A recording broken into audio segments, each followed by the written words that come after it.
stablecoins, like just while we're on it, what do you think of these things? I mean, they weren't around when I had the conversations in 13 and 15 and 17 and 19. And sure. And when I saw them, I was like, wow. I got my mom on a hot wallet. She's 78 years old. She lives in San Diego, California. And I sent her some Ethereum. Jordan, I sent her some Chainlink because she gave birth to me, And then I sent her some stablecoin and she said, wow, it's like $1. I said, yeah, Mom, it's a lot like $1. And she was like, that's amazing. One of my students raised her hand the other day, Jordan, on the call, and he said, Brian, I bought some Ethereum, I bought some Bitcoin, I bought some, USDC. I'm making money on the Bitcoin, making money on my Ethereum, but the USDC, it just doesn't move.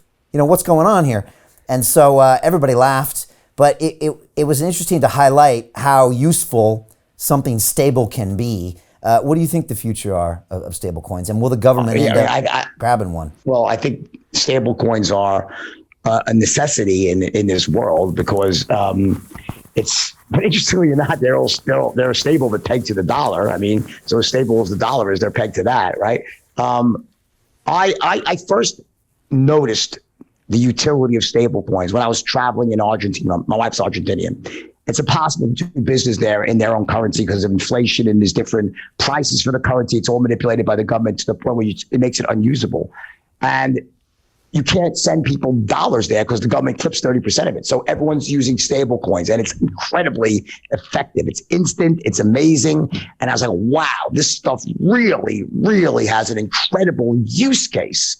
In fact, one of the companies I have a stake in called Monarch, we have a wallet. We have built a decentralized PayPal that uses stable coins to do everything you could do on PayPal, one-time and recurring payments without gas fees and without the requirement of having Ethereum. So we have that technology, and without the stable coins, it wouldn't work. Because how you going to sell give someone Ethereum or Bitcoin, the next day it's up 10% or down 5%. It doesn't work. You need a stable means to make exchanges at scale, small, large. So it solves a great problem. That being said, I am extremely worried that some of these stable coins are not what they say they are. Like they are not actually backed by the assets that they're supposed to be backed for. But then again, I would probably say that's true of most institutions in the U.S. that are centralized, I don't think it's a problem unique to stable coins, but I do think that there's going to be a reckoning here. And I always hated Tether. I thought Tether was a complete scam, and I believe it was. I believe there was a time back in 2017 when it was so fucked up, Tether. I think it was completely off the rails. And I know they paid a fine about that, but I think that was only scratching the surface. I think they're investigating it again right now. Listen, I think probably, I would assume they've gotten their shit together now and they're doing it right. I don't think I think they're probably using assets that are not quite liquid as they're supposed to be to say that they represent a dollar. But I think it's hopefully good enough that it's not going to be a crash where, they have 50 cents on the dollar. Sorry, guys. It's not really stable, right?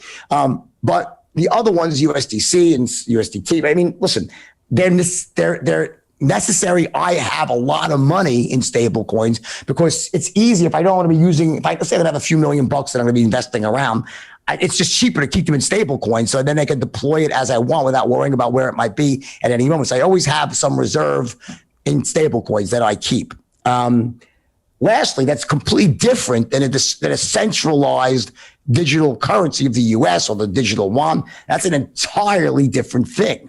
It might be able to run on the same rails or something. I don't know if it will or not, but I will tell you that's just not crypto. That's a centralized instrument. Like the dollar is basically digital right now. I mean, you transfer it around. So it's a settlement mechanism is on the blockchain. So, but I think it's really dangerous. Like a centralized government currency, good Lord. They'll take that. They don't like what you say or what you did. Forget them trying to freeze your assets and they'll just want to press a button and your money's gone. Like I would never want to have a digital dollar.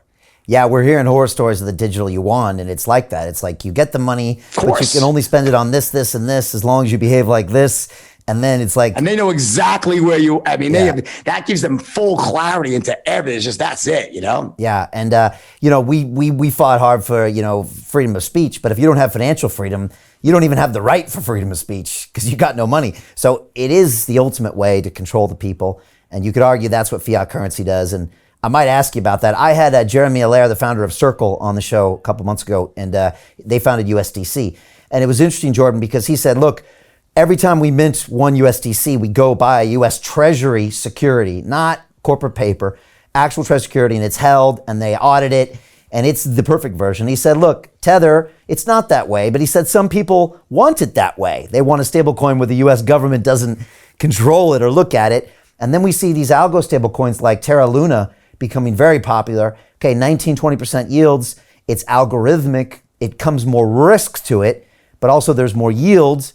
Even Jeremy said, look, there is a place for algorithmic stable coins, but understand it's not what we do, which is basically to hold the treasury in reserve.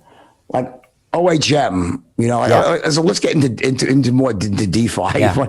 Like, listen, if a friend of mine gives me a tip, I'll put $100,000 into almost anything a friend tells me to put it into, like without any research at all, because that's my like the flyer money, right?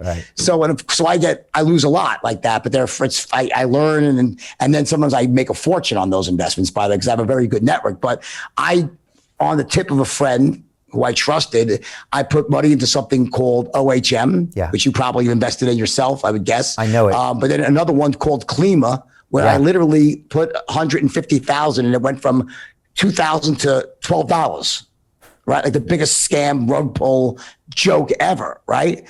And those are DeFi applications. And especially OHM is supposed to be like an algorithmic stable coin of some sort, right? Which turned out to be like incredibly unstable. So I think there's danger, like you said, there's a place for them, but I consider those very, very high risk.